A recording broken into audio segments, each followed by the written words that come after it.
ये मस्जिद तैयबा मरकज उमरकरा के अंदर नुकसान है। జమ్మూ కశ్మీర్లో ఏప్రిల్ 22న జరిగిన పహల్గామ్ ఉగ్రదాడికి భారత సాయుధ దళాలు ప్రతీకార చర్యలు చేపట్టాయి. పాకిస్తాన్ ఆక్రమిత కశ్మీర్లోని ఉగ్ర శిబిరాలపై భారత దళాలు మెరుపు దాడులకు దిగాయి. 9 ప్రదేశాలపై ఖచ్చితమైన దాడులు నిర్వహించాయి. ఆపరేషన్ సింధూరు పేరుతో చేపట్టిన ఈ సైనిక ఆపరేషన్ తెల్లవారుజామున 1 గంటలకు నిర్వహించబడిందని సంబంధిత వర్గాలు టైమ్స్ నౌకు తెలిపాయి. అర్ధరాత్రి నిర్వహించిన ఈ ఆపరేషన్లో కనీసం 23 ఉగ్రవాదులు మరణించినట్లు సమాచారం. ఆపరేషన్ సింధూర్లో భాగంగా పాకిస్తాన్ పీఓకేలోని ఉగ్రవాద శిబిరాలపై భారత దళాల దాడులను ప్రధానమంత్రి నరేంద్ర మోదీ వార్ రూమ్ నుంచి పర్యవేక్షించారు. మరోవైపు భారతదేశం మెరుపుదాడుల తర్వాత పాకిస్తాన్ సైన్యం నియంత్రణ రేఖ వెంబడి వద్ద భారీ కాల్పులకు దిగింది.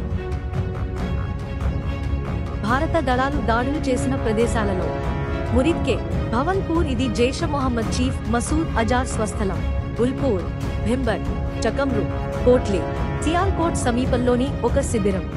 ముజఫరాబాద్లోని 2 లక్ష్యాలను కూడా భారత సాయుధ దళాలు లక్ష్యంగా చేసుకున్నాయి.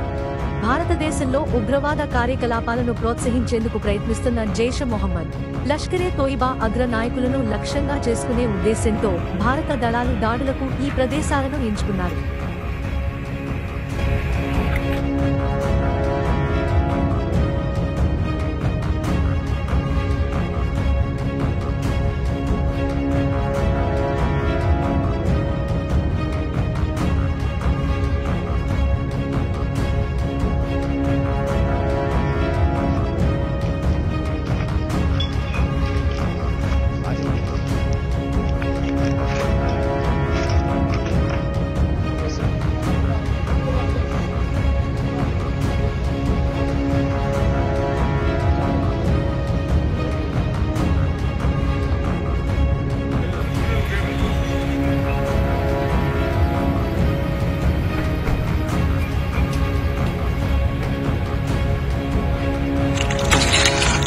ये मस्जिद तैयबा मरकज उमरकरा के अंदर